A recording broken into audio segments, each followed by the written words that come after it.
ყველაზე საშიში ადგილი დედამიწაზე არის საწოლი, იმიტომ რომ უმრავლესობა იქ გვხვდება. აპოლონი ხო ულამაზესი ბელვედერ, სილამაზი მამა ეტალონია. და დგას ღმერთი აპოლონი თავისი სხივოსანი გვირგვინით და ფეხი უდგას თაგვზე. უვნება რომ თუ დამიჯერებ უფსკულს არ მიუახლოვდეთ. მაგრამ გავცდით ჰიგიას, ჩავიდეთ ჭუჭიანი ხელი, ხო? უშუალოდ უფსკულის პირას დგას თერაპევტი, რომელიც გეხმარება რომ კაი, რაც არის, ახლა მოდი ვუმკურნალოთ. და როდესაც არის უკვე ვარდები და უფსკულის ძირს არის შევკრათ ამ ასკლეპიოსის ტაძრებში, თავის თეატრებში და ყველაფერში, ხო, რა ხდებოდა? სომა, რომელიც განიჭებს რას? უფთავებას. ფილტრაცია, იმისი ეტაპები, დაშლა, სინთეზი, დაშლა. ეს ხო სულ აზროვნების სტილია. ნივთიერებებთან მუშაობა არა მხოლოდ ნახე ეს ლაბორატორიული ალქიმია, ეს არის ცალკე მატერია. მეორე ეს არის ფსიქოლოგიური, ფსიქოანალიტიკური ალქიმია. ანუ თუ ქირურგია და ეს ყველაფერი კარგად არის განვითარებული, ეს ნიშნავს იმას, რომ მედიცინა არის კრიზისში. ანუ თერაპია და ჰიგიენა არ მუშაობს. ეხლა ისმის კითხვა, მე მივიღე ოქრო ალქიმიურად. რა თმიდა? ვაქვს ოქრო. მე ამისთვის მოვიკალი თავი 200 ინკარნაცია გავიარე და აგერ მოვედი და ოქრო მივიღე, რა თქმა უნდა. ეს მე ვმღეროდი, მე მიკრავდა ტარს, მე ვიცვოდი სცენაზე. მე გავიფიქრე და იმას იქ დაუცდა ბანანი. განსაკუთრებით მამაცი მეტოქეების ღვიძლს ჭამდნენ. ეს პანაკეაზე რა ეს ხო ჰიგიას და ხო რომელიც ჰიგიას და პანაკეა ანუ პანაცეა. ანუ ესე იგი წამალი რომელიც ყველაფერს ყურავს. ომი მოიგეს მეცნიერებმა.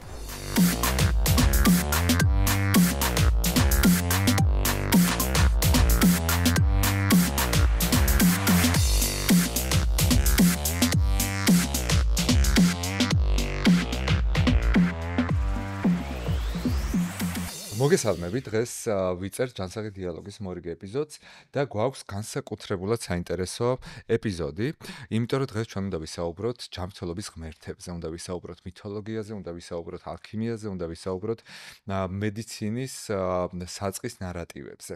იმიტომ რომ დღეს ჩვენ ხშირად გონია ხოლმე რომ ჯანმრთელობაზე ზრუნვა იწყება კლინიკებით, ექიმებით, მედიკამენტებით, მაგრამ ჩვენ ცივილიზაციის განვითარებაზე ბევრად უფრო ადრე, როცა სამყაროს ღმერთები მართავდნენ და მითების ენისლობდნენ რომ ადამიანებისთვის წარმოდგენა შეექმნათ ცნეულებებზე, მკურნალობაზე და რაც თავარია პროფილაქტიკაზეც. შემდგომში ეს ყველაფერი ტრანსფორმირდა და გადაიქცა უკვე მეცნიერებად. აი რა გზა განვლო აი ამ ნარატივებმა, როგორ გავიარეთ ეს გზა და როგორ მოვედით დღევანდელობამდე, რეალურად რა იდგა ამ ყველაფრის მიღმა, ამ საკითხებზე ჩავუღრმავდებით და ძალიან საინტერესო ამბებს მოვყვებით. დღეს ჩვენი სტუმარი არის პათოლოგ-ანატომი, ექიმი, მეცნიერების პოპულარიზატორი დეა ყოლბაია. დეა გამარჯობა. გამარჯობა ზურაბ. დეა ჩემი დიდი ხნის მეგობარია. დეა იყო ჩემი ლექტორი, როცა მე ვიყავი სტუდენტი და ეს ერთ-ერთი ყველაზე ისეთი საინტერესო გამოცდილება იყო, რომელიც თავის დროზე სტუდენტობის დროს შევიძინე, იმიტომ რომ ეს ლექციები არ იყო მარტო იმ საგნების შესახებ, რაზეც საუბრობდით, ხო? იმიტომ რომ მაშინაც როცა დეა ჩვენ ლექციებს ვიკითხავდა, აი ამ კავშირებს ვეძებდით ხოლმე სამყაროსთან, იმ რაღაცა წერტილებს, რომელიც ცოტა თვალსაწიერს უფრო გვიფართოვებდა და დღესაც ისევ ამას გავაკეთებთ, იმიტომ რომ როცა ჯერ კიდე აი ღმერთებზე ამყარებდნენ ადამიანები იმედებს, ხო? ძველ დროზე საუბრობ, ბევრი ღმერთი რომ არსებობდა, მაშინაც მაგალითად იყო ჰიგია, რომელმაც იცოდა, რომ ჯანმრთელობა არის სისუფთავე, ეს არის ზომიერება, ეს არის პრევენცია. როცა ღმერთები ჩუმდებოდნენ, ქრებოდნენ, იმ პერიოდში იწყებოდა ეპიდემიები, შიშები ისადგურებდა, სხვადასხვა კითხვები ჩნდებოდა და შემდეგ უკვე ადამიანებმა დაიწყეს ამ შიშებზე პასუხი, ამ კითხვებზე პასუხების მოძიება და ესე დაიბადა უკვე ალქიმია, იმიტომ რომ მათ რაღაცები შეურიეს, რაღაცები გააკეთეს, ქმედება დაიწყეს, დაკვირვება დაიწყეს სხვადასხვა მოვლენებზე. და მერე უკვე შემდგომში ეს ყველაფერი ადამიანების განვითარებასთან ერთად, ცოდნის დაგროვებასთან ერთად იქცა მეცნიერებად, იმიტომ რომ ეს ყველაფერი მერე უკვე გადავიდა ლაბორატორიებში, ხო? და დღეს ჩვენ უკვე ადამიანებს მკურნალობთ, უკვე პრევენციის გზებს, მტკიცებულებებს დაფუძნებით ვაკეთებთ და რასაც დეა მუდმივად აკეთებს და მეც ვცდილობ რომ აი ეგ გავაკეთო ამისთვისაც გვაქვს ჩვენი ეს პოდკასტი, ეს არის რომ მეცნიერების სიყვარული ვასწავლოთ ადამიანებს, რომ ვიცოდეთ რომ აი ეს ცვლილებები თავისთავად არ ხდებოდა და ამ ყველაფრის მიღმა იდგნენ ადამიანები, რომლებიც თავის დროზე ფიქრობდნენ, მუშაობდნენ, აღმოჩენებს აკეთებდნენ და ეს პირდაპირ გაგებით ცვლიდა ადამიანების ცხოვრებას და იმიტომ აღარ ვცხოვრობ დღეს გამოქვაბულებში და ვხედავთ აი ამ სტუდიაში და ვიწერთ პოდკასტს, იმიტომ რომ ეს მეცნიერების პროდუქტია. დეა, მოდი დავიწყოთ აი სულ ძველი ამბებიდან. მითებიდან და გავიცნოთ ის პირველი ღმერთები, რომლებიც ჯანმრთელობა დღევანდელი გადასახედიდან უკვე ჯანმრთელობასთან არიან დაკავშირებული, როგორც არის პანაცეა, როგორც არის ჰიგია, ასკლეპიოსი და ასე შემდეგ. კი ბატონო. როგორ გაჩნდნენ ეს ღმერთები? უპირველეს ყოვლისა მადლობა მოწვევისთვის. მადლობა რომ ჩვენი თავგადასავალი გაიხსენე და რა დაგემართათ დღემდე გახსოვთ. მაშასებ ღმერთი და ეს ღვთაებრივი მისტიკური განზომილება უпростоრედ წარმოდგენები ჩვენი ღვთაებრივზე და მისტიკაზე წარმოდგენები არის ყველაფერი ტვინის პროდუქტი. ჩვენ არ ვიცით რეალურად ვინ არსებობს, რა არსებობს, რამ შექმნა სამყარო, რა მექანიზმით. ჩვენ გვაქვს ჩვენი ფსიქოლოგიური კოსმოსი, რომელიც თურმე ფიზიკურ კოსმოსზე უფრო მნიშვნელოვანია. შენი წარმოდგენა მაგიდაზე უფრო მნიშვნელოვანია ვიდრე ეს თავად მაგიდა. და შენი ცოდნა მაგიდის შესახებ ყოველთვის არის აღწერილობითი, ანუ შენ იცი ყველაფერი მაგიდის შესახებ, მაგრამ სანამ შენ მაგიდა არ გახდები, შენ მაგიდა არ გეცოდინებ რა არის. ანუ ადამიანმა თავისი განვითარების საწყის პერიოდში დაიწყო რა აზროვნება აი მომენტიდან, როდესაცო პირველად დაღლილმა დაქანცულმა აიხედა ცაში და დასვა კითხვა, რომ ეს მანათობელი დისკო ნეტავ რა არისო. რასაც მე ვიცნობ თვარის სახით. ანუ დასვა კითხვა, რომ აი ეს თავისთავადი მოცემულობა რა არის. და უკვე ჰომო მორალის, როგორც ფროიდი ამბობს, დაიბადა მაშინ, როდესაც კეტისა და ქვის ნაცვლად აგინა. აი როგორც კი შეაგინა, ეს აპრიორი ნიშნავს იმას, რომ მან ჩათვალა, რომ ეს უწმაწური ფსიქიკური შეურაცხყოფა უფრო სერიოზული ტრავმაა, ვიდრე ფიზიკური. ასე დაიბადაო. მესამე მომენტი არის, როდესაც ნახესო ნეანდერტალელის თუ ადრეული ჰომო საპიენს საპიენსის, ანუ კრომანიონელის, ანუ ჩვენი შორეული ძენა. ჩვენ კრომანიონელები ვართ, ხო? შეხორცებული ძვალი ბარძაღის. ანუ ამ ადამიანს ფეხი მოტყდა და მერე მის მახლობლებმა მასე იზრუნეს. აი ეს არის ეს ძირითადი რაღაც კრიტერიუმები. ადამიანმა შექმნა ფსიქოლოგიური კოსმოსი და დაასახლა ეგრეთ წოდებული ღმერთებით, რომელთაც აქვს ზენაარული ფუნქცია და მაგიური ძალა. მაგიური ძალა რას ნიშნავს? მაგია ნიშნავს იმას, რომ მე შემიძლია სულიერი, ანუ ფსიქიკური ენერგიით შევცვალო მატერია. აი მე გავიფიქრე და იმას იქ ფეხი დაუცდა ბანანაზე. ესეც მაგას. ან მაგალითად ფსიქიკური ენერგიით ვიფიქრე, რომ აი ახლა მე რაღაცა კარგი რა და უნდა მოვიგო და მე ვიგებ. ანუ მე შემიძლია ვიმოქმედო ფსიქიკურად მატერიაზე. და აი ესეთი ღმერთები, რომლებიც ადამიანის მსგავსად შექმნა ადამიანმა, პირველად ეს იყო ბუნების სტიქიების, მაგალითად ზევსი, ჭექაქუხილის, ხო, რომელიც უმცროსი ძმაა, მაგრამ ყველაზე კარგად გილას არის გამოფებული, ანუ ზეცაში. და ყველაზე უფროსი ძმა არის ქვესკნელში, ანუ აიდი. შუაში არის პოსეიდონი.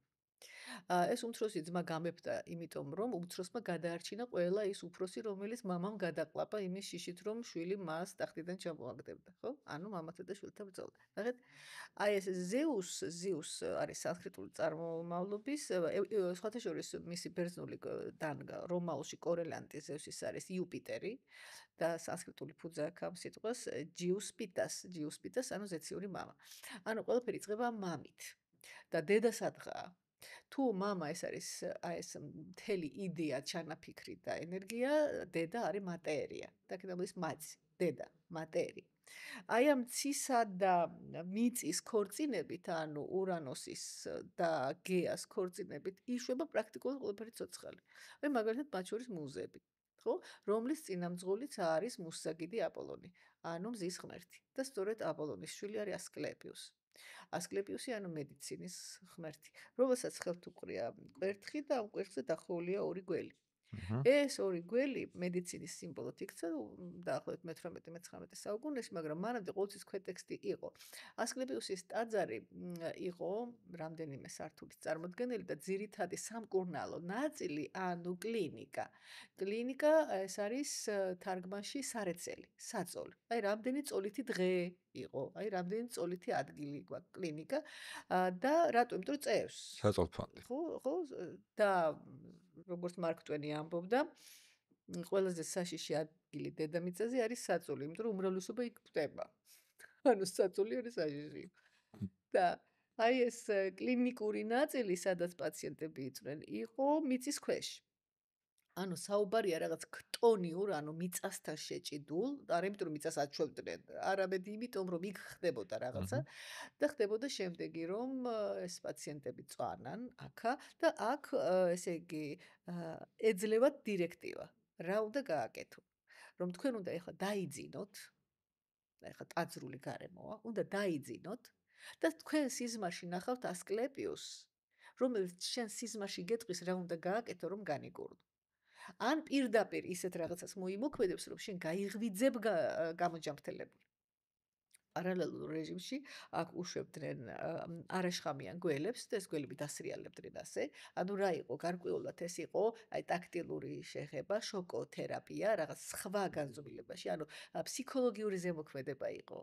პაციენტებზე რომ შეცვლილიყო ეს ყოფითი ჩვეულებრივი რეჟიმი სხვა მისტიკური რეჟიმით. ანუ არწმუნებდნენ რომ ფსიქიკური ენერგიით, ანუ სიზმარი, ხო, სიზმარში ხილვა ხო ფსიქიკურია, ფსიქიკურმა ენერგიამ შეიძლება შეცვალოს შენი სხეულიო. ამას ნიშნავდა. ასკლეპიუსი არის აპოლონის შვილი და არის მკურნალი, იმიტომ რომ თავად აპოლონი იყო უპირველესად მკურნალი. ის მერე გახდა უკვე მზის ღვთაება, ფებოსი, ფებე, ეს იყო ბებიის სახელი. ანუ ფებეს ქალიშვილი იყო ლეტო და ლეტოს შვილია აპოლონი. და ის რომ ეს ბერძნული არ არის მთლად და უფრო ანატოლიური პლასტიდან და რომ მცირე აზიიდან არის შესული, იმიტომ რომ მატრიარქალური ხაზია. ანუ არა ძე იმისა მამრობითის, არამედ ძე ლეტოსი და ლეტო იყო ხო? ფებოს ნიშნავს მანათობელი. და აი ის რომ არის მკურნალი აპოლონი და მისი შვილი მკურნალია და იმიტომ რომ მას ქირონს ჩააბარა, ქირონი მკურნალი იყო, ვინ არის ქირონი? კენტავრია. ანუ ეს ზენარული ცოდნა არ იყო უშუალოდ ადამიანისეული ან რიგითი ღვთაების, არამედ დიმორფული, ზოომორფული, ანუ ცხენის ტანი და ადამიანის ესა თავი, ხო? ტორსი. ანუ ნახეთ, კენტავრი ნიშნავს იმას, რომ ცხოველურთან და ზენარულ სხვა ადამიანურთან, მიწიერთან და ღვთაებთან. ანუ ნამდვილი ცოდნა ყოველთვის აქვს ჰიბრიდს. ანუ იმან კი არ იცის ცხენის შესახებ, ცხენია. და იმან იცის ადამიანური, იმიტომ რომ ადამიანია, მაგრამ არც ერთია და არც მეორეა, ჰიბრიდული ფორმაა.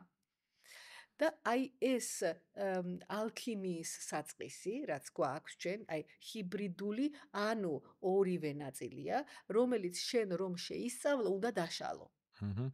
და პირველი არის დაშლა ალქიმიაში. ეხლა ჩვენ გადავხდებით ალქიმიაზე, რომ პირველი ნაწილი არის დაშლა და ამას ქვია ნიგრედო. ნიგერ ნიშნავს შავი, ანუ შავი პერიოდი. როდესაც შეხარ ცუდად, ავად. აი მაგალითად დეპრესია გაქვს, ან სომატური რაღაცაა, ხო? და ეს სომატური რაღაცა, რაც გიჭირს ფსიქიკას ურტყავს, იმიტომ რომ გეშინია მოგვდე, გეშინია დამახინჯდე, გეშინია უძლურებაში ჩავარდე, გეშინია კვდომის. ჩვენ რეალურად სიკვდილის პირდაპირ მნიშვნელობით არ გვეშინია. ჩვენ გვეშინია კვდომის, რომელიც შეჭიდულია ტანჯვასთან. ანუ სიკვდილი რო იყოს, აი წარმოიდგინეთ, ეხლა Facebook-ში ხშირად არის ესეთი გიფები, აი მოდის ადამიანი, ხო, ხელოვნური ინტელექტი გაკეთებული და უსვათლად ყვავილებად გადაიქცევა. ხო, გახსოვთ ესენი ძალიან ლამაზი სანას ეს რაღაც ყვავილები აი წარმოიდგინეთ, რომ ესეთი რო იყოს სიკვდილი. აი მოდიხარ, არაფერი არის მშვენი და უწევი და გადაიქცე ერთ დიდ თაიგულად. იქნება სიკვდილი ისეთი შემზარავი, როგორიც ახლა. სიკვდილი შეჭიდული აქვს ტომასთან და იმიტომ გეშინია. ეს ოთაშორის ინდურ მითოსში არის ესეთი იდეა გაჟღერებული, რომ აი ამ ღმერთების სამეფოში, დევალოკაზე, სიკვდილი არის როგორი? ყველა არის საუკეთესო ასაკში. და ყველას აქვს ესე ყვავილების გირლანდები, ესე ინდოელები რო ერთმანეთს პატივს სცემენ ყვავილების გირლანდები და როდესაც ახლოვდება მათი სიკვდილი, ყველა ღმერთი პრაქტიკულად მოკვდავია. ისევე როგორც ბერძნულში აპოლონის მოკვდავია, დიონისეც მოკვდა და მათი საფლავები ერთად არის დელფოსში. 9 თვე აპოლონია მორიგე და დიონისე 3 თვე, როცა აპოლონი მიდის ჰიპერბორეაზე. და იქ კვდომის ნიშანი რა არის? უცბად, მყისიერად ყველა ყვავილი უცბად დაჭკნება. და აი ეს უცბად რო რამდენიმე წუთი, ხო, გეძლევა. ხო, ესენი ხვდებიან აი დევალოკას მკვიდრნი, რო კვდებიან და აი ამ რამდენიმე წუთში, რასაც მოასწრებ, ხო? აი ის არის მისი შემდგომი გარდასახვის სტარტი. აჰა. ანუ თვითონ ვერ გრძნობს ტკივილს. ის ხდება ყვავილი რო იწყებს ჭკნობას და აი ამ რამდენიმე წუთში შენი ხო ვარდები, ხო, ეს ექსტრემში ხარ. აი ის როგორიც ხარ იმ წუთში, იმით გადადის უკვე ძალიან საინტერესო ნიუანსი. იქ არის თხანვარდარ, ღმერთი თხანვარდარ, რომელსაც ხელში უყურია ეს სომას, სასმელის სომას, ესე იგი, ქოთანი, რომელშიც არის ჭურჭელი, ეს არის სომა, რომელიც განიჭებს რას? უკვდავებას განიჭებს. მაგრამ უკვდავება ეს არ არის მართლა უკვდავება უსასრულო მარადისობა. ჩვენი სიცოცხლის პარამეტრებთან შედარებით უკვდავება. იმიტომ რომ უკვდავება სხეულში ეს არის წყევლა. აი რომ დაშვა კითხვა რომ აი კარგი ვთქვათ ვარ უკვდავი. რომელ ასაკში ხარ უკვდავი? ბავშვობაში, ახალგაზრდობაში, მცოვანში, ხო? აი ჩვენ ვამბობთ რომ ეს უკვდავების იდეა მე იცვლება იმაში რომ ვიცით რომ მაინც მოკვდავია, რაც იბადება კვდება. მე ეს შეიცვალა იმით რომ ვეძებთ წამალს, რომელიც გაახანგრძლივებს სიცოცხლეს, ხო? ანუ გერიატრიაში ვიჭრებით და აი გერიატრია გახდა ამ უკვდავების ფილოსოფიური ქვის სინონიმი. მაგრამ ახანგრძლივებს სიცოცხლეს რომელ ასაკში ახანგრძლივებ? ვერ ახანგრძლივებ 30 წლის ასაკს, ვერ ახანგრძლივებ 40 წლის. ახანგრძლივებს 65-75 და მეტი. და უკაცრავად რა თმინდა მე 100 წელი 75 წლის ასაკში. რა თმინდა? ანუ აი ეს ბუნებრივი, ხო? უბრალოდ ის რაც არის, აი ეს ჰეიფლიკის ინდექსით, ხო? ჰეიფლიკის ინდექსი ეს არის უჯრედის გამრავლების ლიმიტი. აი ფიბრობლასტის ჰეიფლიკის ინდექსი არის 40, მაგალითად, ხო? ანუ 40 ჯერადად გაიყოფა ეს ფიბრობლასტი. ან თქვათ აი მიოციტის რეგენერაცია, მიოციტი გასაგებია ნაკლებად რეგენერირებადია, ამიტომ არის 400 ოპერაცია, რომ ყუნწს არ შეეხოთ, რომ ძნელად რეგენერირდება და ყეს შემართებელი ხსოვილია, ფიბრობლასტებია და უფრო ადვილად რეგენერირდება. შენ თუ გაქვს ჰეიფლიკის ინდექსი, თქვათ 40, მაგრამ ეს ამოწურე სწრაფად, ანუ სტრესი, გაცვდა სტრესი, ანუ ეს 40 შენ გაყოფა, მაგალითად 45 წლამდე. მაგრამ თუ შენ ჯანსაღი ცხოვრების წესით, ანუ ეს ჰიგეა, ხო და ასე შემდეგ დაიცავი, ხო? ეს 40 ინდექსი შენ გეყოფა 80 წელი. აი ორივეს მამას შვილს აქვს დიაბეტი. მამა არის მოწესრიგებული, იცავს დიეტას, ესე და მედიტაცია, ხო? მაგრამ შვილი არის თავზე ხელაღებული, ხო? ჰარალე ტიპი. ის იცხოვრებს 80 წელი და ეს გარდაიცვლება 50 წლამდე.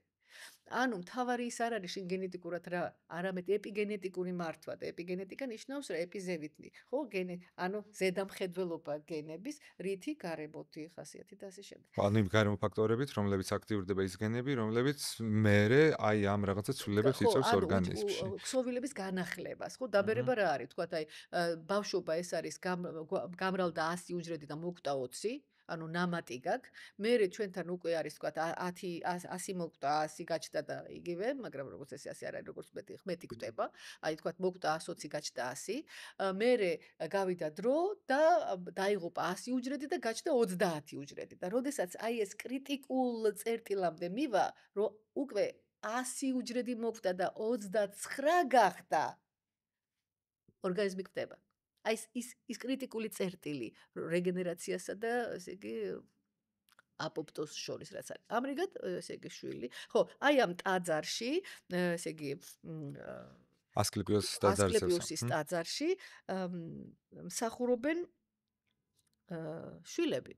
ეს არის ჰიგეა, ეს არის პანაკეა, ანუ პანაცეა, როგორც აი უნივერსალური წავა. უნივერსალური იქნება რა, ამიტომ რომ არ არის ისე აფთიაქები PSP ავერსი. იქ არის ბალახები და უნდა იცოდე რა და ეს არის ცდა შედეგის პრინციპით. შეჭამა ბალახი უშველა, შეჭამა ბალახი მოკვდა, ვიღაცა გადარჩა, ვიღაცა მოიცამლა, ეს აღწერეს ყველაფერი. აი ტეტანუსი რო აწერა ჰიპოკრატემ, შვილზე აღწერა. შვილს დაემართა ტეტანუსი და იმდენად დიდი მეცნიერი იყო, რომ უკვდება შვილი, ხო, დრამაა და თან აღწერს ამას, ხო, ნამდვილი მეცნიერი, ესეთი რაღაც ფაქტი და ეს დაინახა სურათი.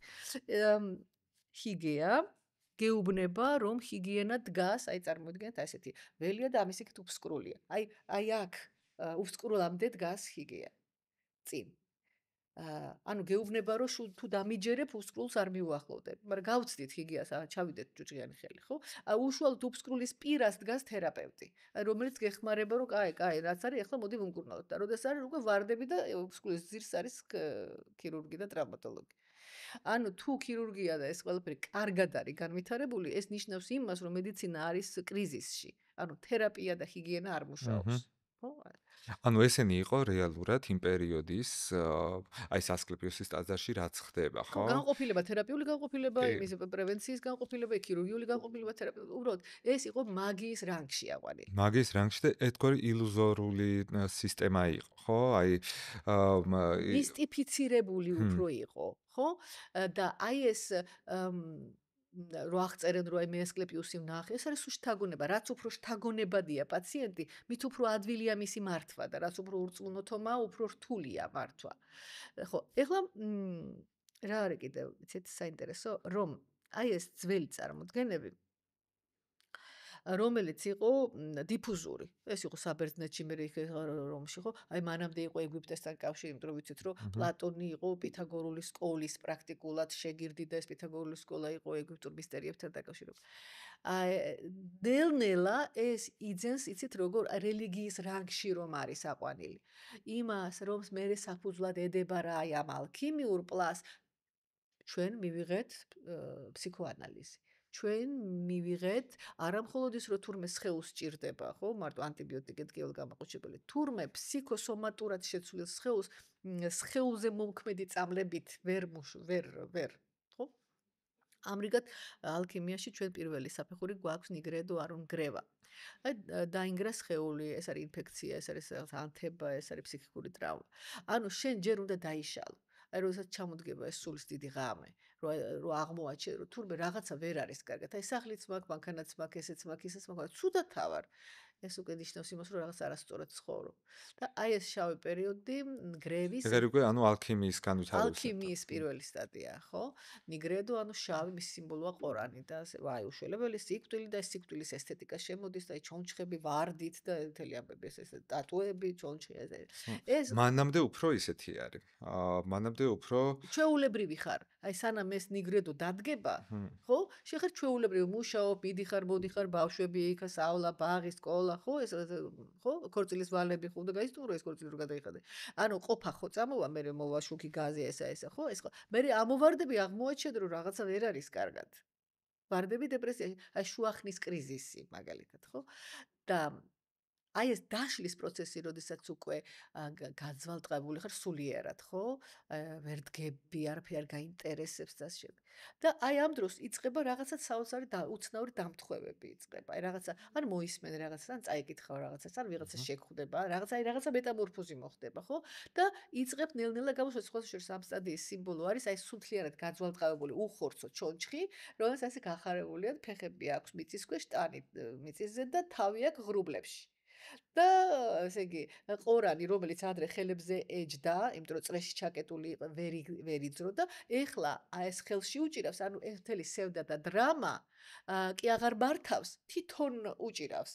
უკვე გამოვიდა ემოციების მართვის სისტემიდან და თვითონ მართავს ემოციებს. ანუ ყველა ფერი უბედურების საწყისი არის, როდესაც ემოციები გმართავენ შენ. როდესაც სენტიმენტი და ტოქსიკური რომანტიზმი შენ განგრევს.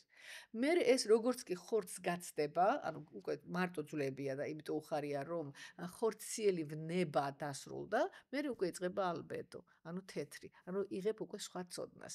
არა ცოდნა ცოდნისთვის, არა ცოდნა თავის დასამკვიდრებლად, არა იმის რომ თქვათ მოგიმატონ ხელფასი, სხვა ცოდნას, რომელიც შენ შინაგან ტრანსფორმაციას, ანუ ტრანსმუტაციას, ანუ მეტამორფოზს გამოიწვევს და აი ეს არის თავარი, რომ ადამიანის თავარი მოთხოვნილება ეს არის მეტამორფოზი.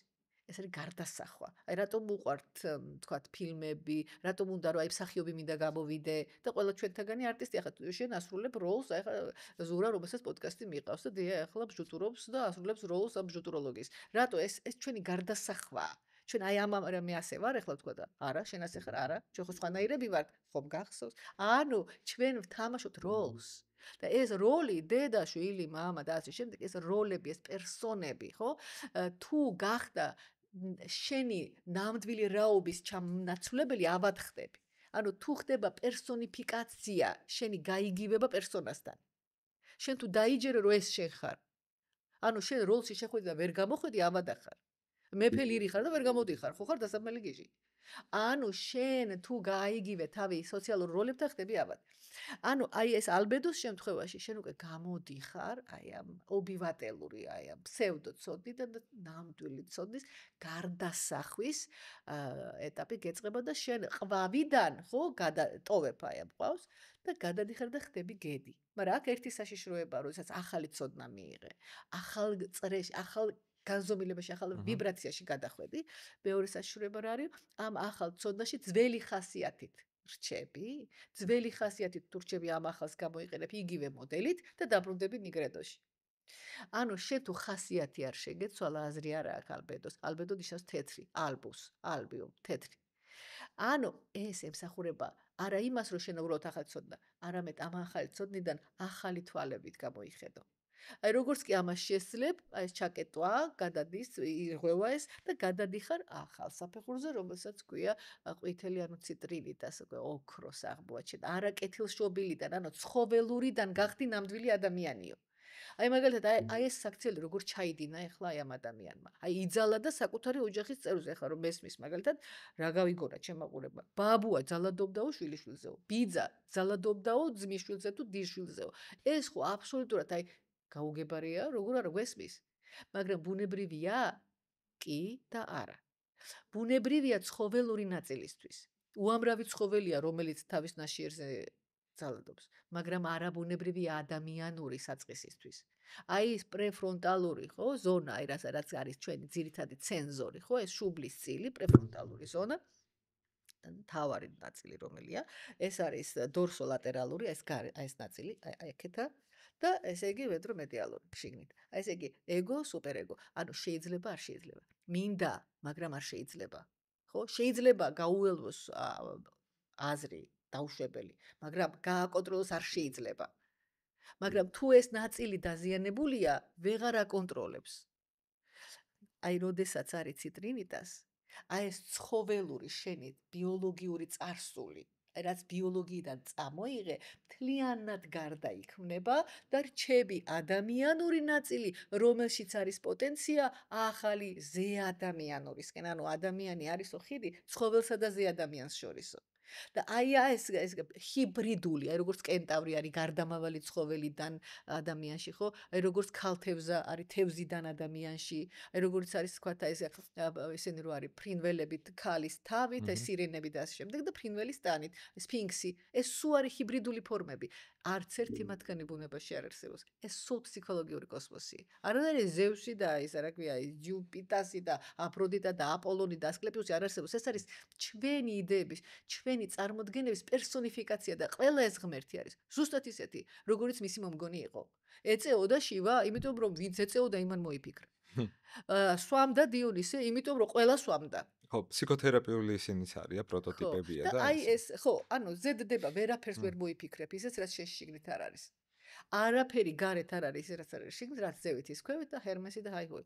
ეხლა ნახეთ, ეს ციტრინიტას ნიშნავს, როდესაც შენში აი ეს ნამდვილი, არაკეთილშობილიდან, კეთილშობილი, ანუ ტყვიიდან და იმიდან და ამიდან მივიღეთ ეს ოქრო და მივიღეთ ფილოსოფიური ქვა. მოხდა ტრანსმუტაცია და არაკეთილშობილი მეტალიდან მივიღეთ ოქრო. შენ ბიოლოგიური საწყისიდან ეს მთელი ენერგია რესურსი გადაეტერენ და გახდი ადამიანის სრულყოფილი. ბერე რა. ეხლა ისმის კითხვა, მე მივიღე ოქრო ალქიმიურად. რა თმინდა? მაქვს ოქრო. მერე ამისთვის მოვიკალი თავი 200 ინკარნაცია გავიარე და აგერ მოვედი და ოქრო მივიღე, რა თმინდა ოქრო. დავალ ეგერ ვიყიდე იმაში, რა ქვია, ზარაფხანაში ოქროს რა.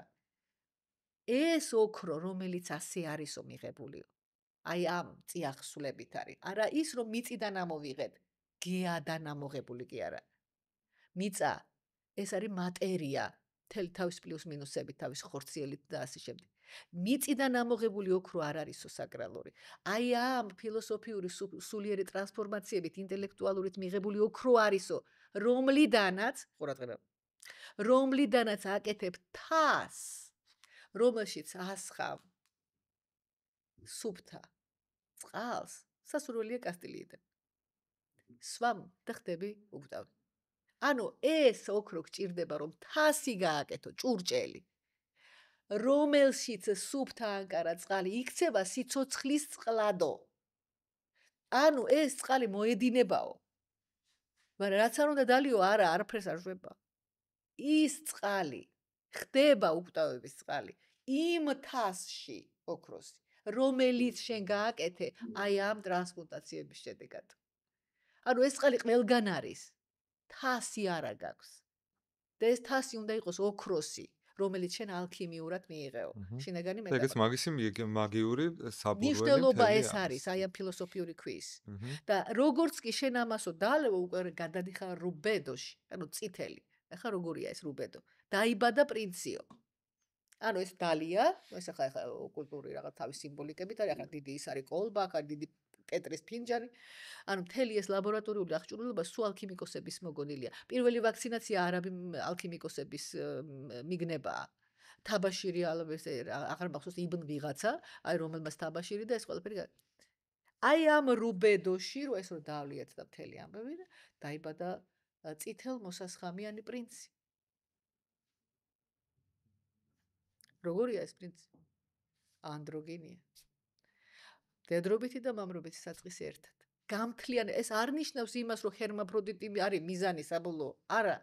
ეს გეუბნება, რომ დედრობითიც და მამრობითიც ეს პრინცი, ანდროგინი, ჰერმაფროდიტი იყო სიმბოლო იმისა, რომ დაიბადა უკვდავი და სრულყოფილი. სრულყოფილი და არა ორსქესიანი და სექსუალური უმცირესობა. არა. ეს ნიშნავს გამთლიანებას. გამთლიანების სიმბოლოა ეს. და ეს იხსნის ესე მოსასხამს, ეს წითელი მოსასხამი და აქ არის ულამაზესი კაბაცია. ანუ მამაკაცის მოსასხამი და ქალის კაბა, ანუ სიმბოლო ორივე სქესის და არის შავი საყელო, მერე არის თეთრია ეს მკერდის ნაწილი, მერე არის ყვითელი დაშვებული კაბა და წითელი მოსასხამი. რას ნიშნავს? გაიარა მიგრედო, გაიარა გულის ალბედო, ყვითელი ციტრინიდას და წითელი რუბედა. და всё, გავედით. გაღმა, მორჩა. გასულია ტიპი. ანუ ეს ფილოსოფიური ქვა ნიშნავს იმას, რომ შენ გამოჯამრთელდი და რომ დალიე შენი ალქიმიური ოქროთი ჩამოსხმილი თასიდან წყალი აღმოაჩინე. რომ შენ კი არ გახდი უკვდავი. ის რაც შენ თვალებიდან იყურება უკვდავია. და სხეულის უკვდავება წყევლაა. შენ გჭირდება ეს ჯამრთელი სხეული, რომ ეს უკვდავი ნაწილი ატარო მანამ, სანამ არ მიიღებ ფილოსოფიურ ქვას. ანუ შენ არ ხდები, შენ იხსენებ. აი ეს გახსენება საჭიროებს რაღაც ტრიგერს. და აი ეს ტრიგერი იყო თეატრი. ამიტომ ასკლეპიოსის ტაძრის გვერდით, როგორც წესი იყო თეატრი. მაგალითად ეპიდავროსში. ანუ თეოს აატრო ამბავი ღმერთის შესახებ სცენას. და ეს პაციენტები ესწრებიან თეატრს და ანუ რა არის არტ თერაპია. ანუ ასკლეპიუსთან ეს ჰიგია და პანაკია ხო არ დარბიან იქით-აქეთ ამ ბინდებით, ბამბებით და წაბლებით და ბალახებით და გველუგებით. თეატრში არის მკურნალობა უკვე სულის რითი დადებითი ემოციებით. როგორც წესი იყო კომედიური ჟანრის სპექტაკლები. აი ეს არის ალქიმია და მედიცინა და არ ვიცი კიდე რა ვთქვა, კიდე მითხე რამე. ანუ ეს შევაჯამოთ, ხო? ანუ თავდაპირველად რაღაცა ესეთი ელემენტარული საზოგადოებრივი ჰიგიენის ნაწილები, აი ესენი იკითხება იმ პირველ მითებში. მაგალითად ეს ჰიგია შეიძლება ყოფილიყო დაკავშირებული ეპიდემიების შიშთან, ხო? და ნუ აი ესე აი ინდურში მისალმება ასეთი რატოა? აი ჩვენთან რო აი გაგიმარჯოს რატოა ჩვენთან? ჩვენ მეტნაკლებად მცირე რიცხოვნები ვართ, მაინც ჩვენთან სოფლები გაცილებით ეხლა შეიძლება 2 კილომეტრი გაიარო, ხო მithumetes ინდოეთში დემსის ჩასავარდნი ადგილი არ არის. ჩვენ ვართ 3 მილიონი ნახევარი და იქ არის 1.7 მილიარდი. ბევრი არიან, ადგილებია ისეთი დატკეპნილია, მიწა რო არ ხორობს არაფერი, გადატკეპნილია, ხო წარმოგიდგენიათ? და იქ ეპიდემიის გავრცელების ალბათობა, კანალიზაცია არ არის. ხო წარმოგიდგენიათ რა სიტუაციაა? ამიტომ შორიდან მისალება ნიშნავს ახლოს არ უნდა მისულიყო. ახლოს მიდიან მარტო იმ შემთხვევაში თუ ძალიან ესე, ხო? ჰიგიაში იგულისხმება არა მხოლოდ ხელების დაბანა. ჰიგიაში შედიოდა ლოცვა. ხო. ჰიგიაში შედიოდა რიტუალური თაყვანისცემა. ჰიგიაში იგულისხმება ფიზიკური და ფსიქოლოგიური ჰიგიენა. რომ აი ეს ინფორმაცია ტოქსიკურია.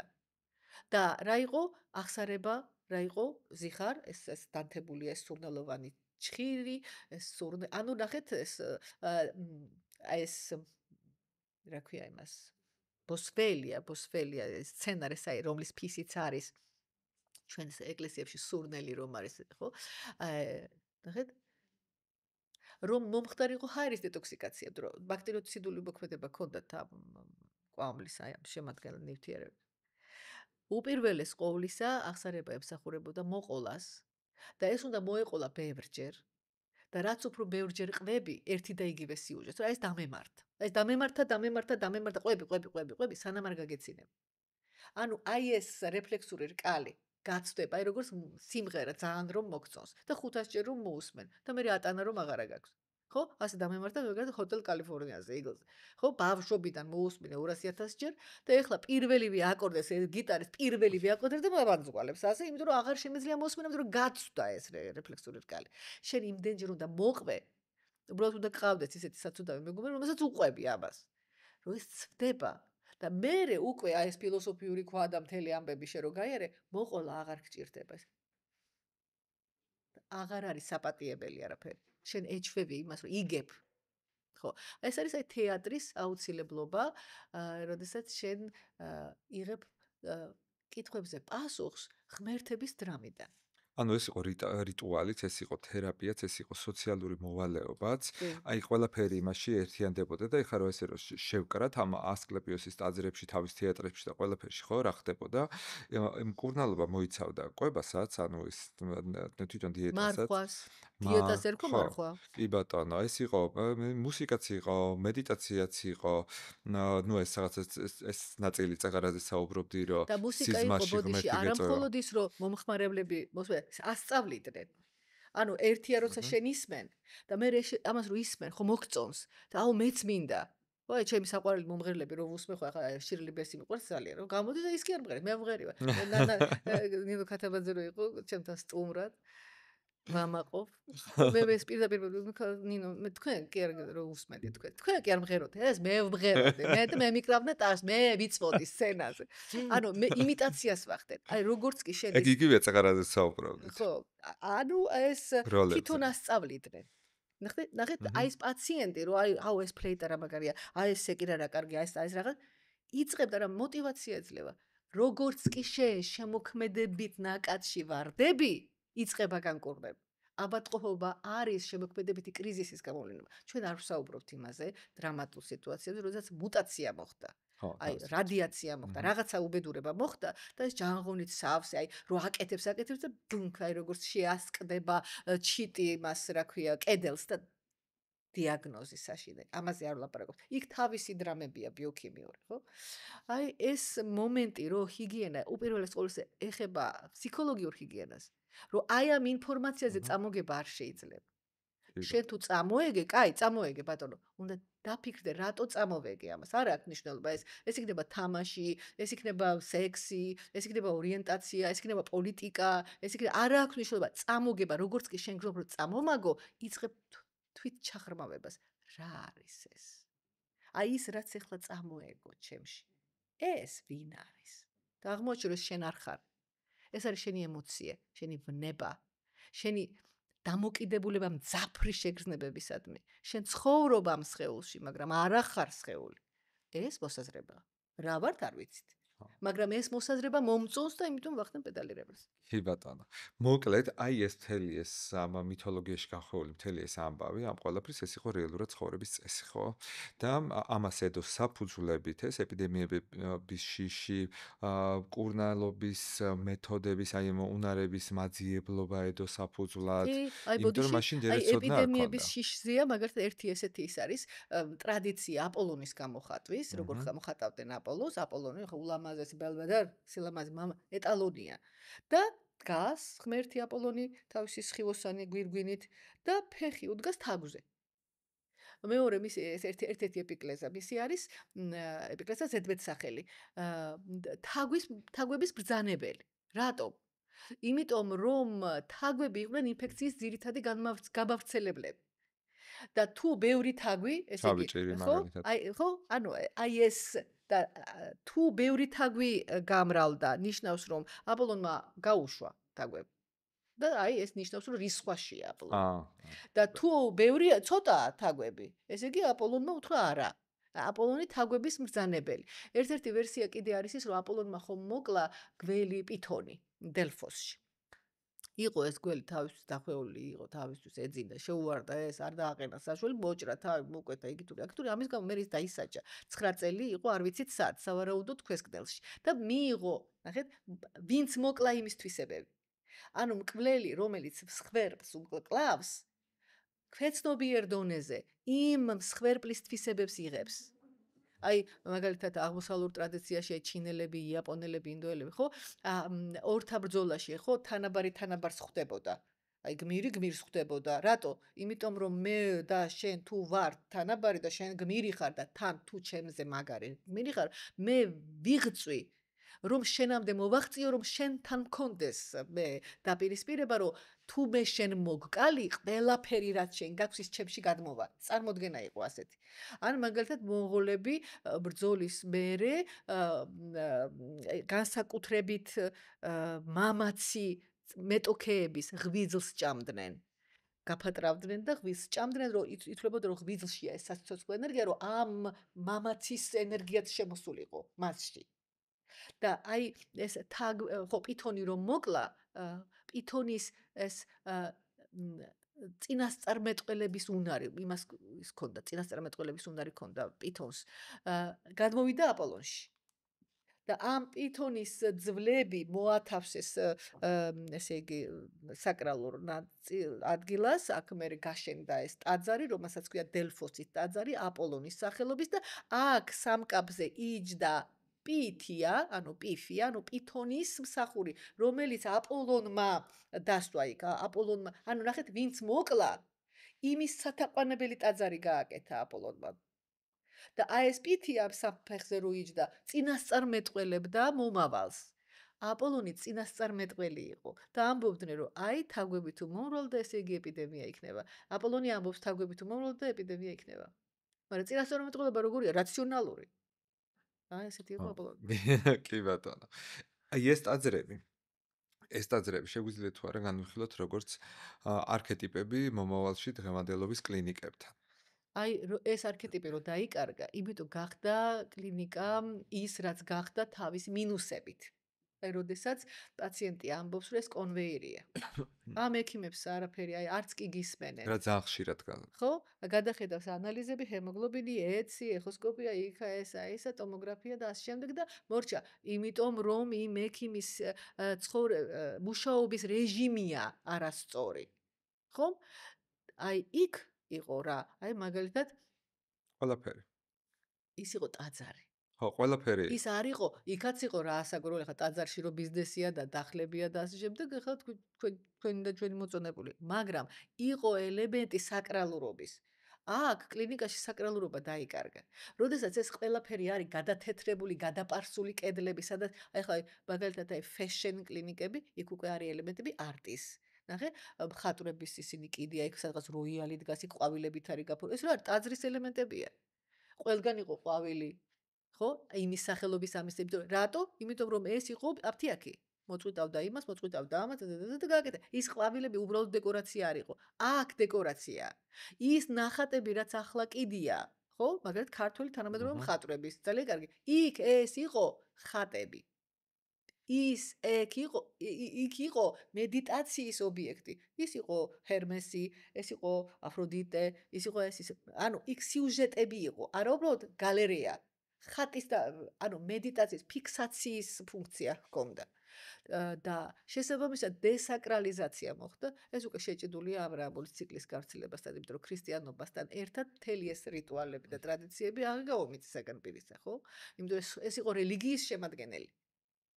აქედან გამომდინარე, თუ მოხდება აღდგენა არაწარმართობის და ასე შემდეგ, არამედ აი გარკვეული საკრალური ელემენტის შემოტანა, აი მაგალითად ადგილები, სადაც შენდებოდა ეს ტაძრები, ეს არ იყო უბრალოდ მეტროსთან ახლოს. ეს იყო ადგილი, სადაც ყველაზე გვიან რპებოდა ხორცი.